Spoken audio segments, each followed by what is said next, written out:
guys, this is Jonathan Lambert with the Mathematics Development and Support Service with the National College of Ireland, and this short video is it's another video in our series on Excel basics. Okay? It's going to concentrate on the if function. Okay? Now the if function is a nice function in Excel. As a function, it just allows us to evaluate based off a single condition. Okay? It tests whether a single condition is true or false. Okay? And depending on the condition depending on what the condition evaluates to, whether it evaluates to true or whether it evaluates to false, it actually puts a single value in with respect to the evaluation. Okay, let's actually just see how this works. Okay, so let's say for argument's sake, here's a list of students. I have student records. Okay, I have a student number, Jennifer Conroy, student name, age 32, and how many times she visited the Maths, let's say, Development and Support Centre at the National College of Ireland was 5 times. And what I'm interested in is out of this list of students, to identify which students out of this particular list have an age less than 30. So it's just a single condition. Okay?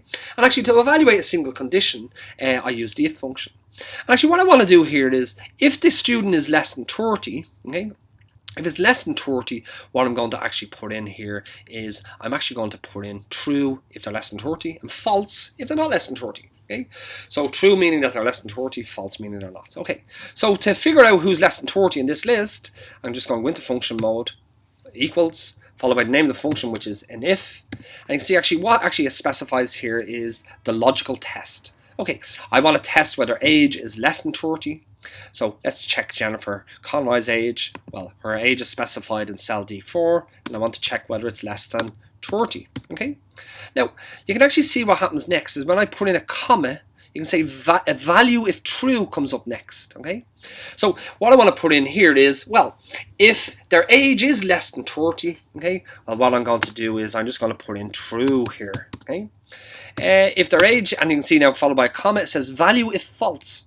If the age is not less than 30, I'm just going to put in a false. Okay, we can put actually any values in here. You can put ones and zeros. You can put any value in if it evaluates to true, and any value if it evaluates to false. Yeah, depending on your needs. But in this case here, let's just put in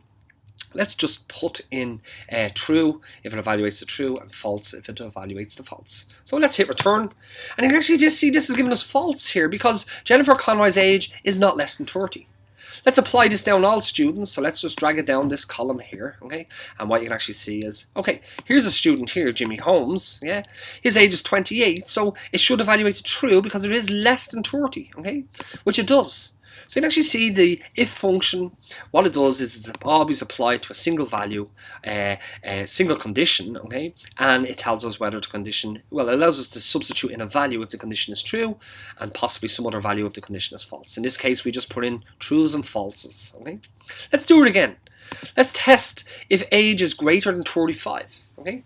But this time what I'd like to extract out, okay, is I'd like to extract out the person's name, okay, if their age is greater than 35. So let's do that. So I'm going to go into function mode, hit equals, and I'm just going to put in if is the name of the function. The condition I would like to test is the logical test is if their age is greater than 35. So let's specify age and greater than 35. And what I'd like to put in here, a value if true. So actually what I'm going to do is I'm going to put in their name. So I'm going to click on their name, okay?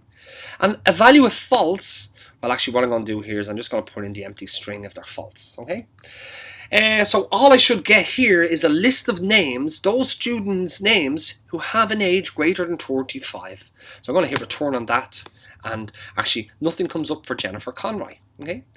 I'm just going to take this function and drag it down this particular column here, and actually what you can actually see is the only names coming through are Maria Hayes and James Murray, because they're the only names in this list who have an age greater than 35. Okay, let's do it again. Let's try this next one here. Let's say if visits is less than 15.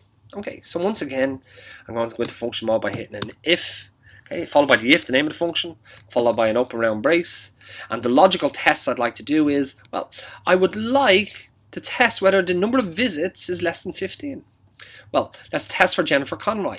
Her visits are in E4, and I want to test whether they're less than 15. Okay, what would I like to put in here? Well, let's actually just extract out the person's name again. Okay, so if it's true, Okay, and actually let's put in a different value. It doesn't have to be blank. We can put in, let's say, false. Okay, if it's, let's say, if it's not over. Okay, if their age is not less than 15. So actually we have the two conditions. Either the name is going to be extracted or the variable or the value false. So when I hit return there, you can actually see that I get Jennifer Conroy's name true, because Jennifer Conroy's number of visits is less than 15. And let's apply this down the column to all students. Okay, and actually what you can actually see is we have Christine Ward, her visits is 10, which is less than 15. Sarah Jones, her visits is 8, which is less than 15.